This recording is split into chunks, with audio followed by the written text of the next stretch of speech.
राजा गया उस संत के आश्रम में अपनी पत्नी के साथ कि महाराज क्या गुरु बनाना जरूरी होता है क्या?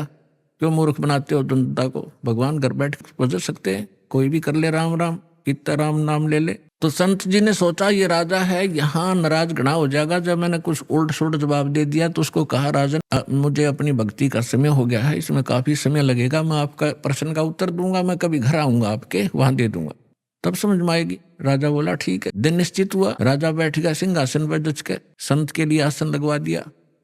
जब संत पहुंचे वहां पर और वहां उपस्थित सभी सैनिक जो खड़े थे उनको कहा संत ने कि ए सैनिकों, ए सिपाहियों, इस व्यक्ति को अरेस्ट करो। राजा की तरफ संकेत किया। अब वो सिपाही सोच रहे थे ये मंदबुद्धि व्यक्ति क्या बकवास कर रहा है। उस संत ने दूसरी बार फिर कहा, तीसरी बार फिर कहा, लेकिन कोई टस से मस नहीं हुआ।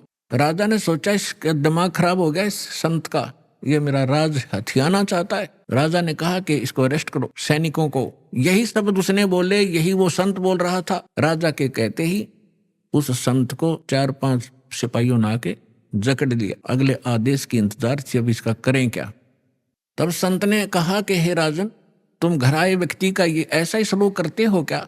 राजा ने कहा कि आप क्या कर रहे थे कि मैं आपके प्रश्न का उत्तर दे रहा था कि आपका प्रश्न ये था, क्या हम खुद भक्ति नहीं कर सकते? गुरु की क्या आवश्यकता है? राजा ने कहा ये खाक उत्तर दिया तेने। बकवास करने लग गया कि नहीं सुनो जानते, मुझे छुड़वाओ पहले। राजा ने कहा छोड़ दो, न छोड़ दिए। कि जिस प्रकार जो शब्द मैंने बोला कि इसको अरेस्ट करो, ये टस से मस नहीं हुआ आपके सैनिक, और आपने वही शब्द एक बार कहा था, मुझे 4 ने पकड़ लिया आकर के।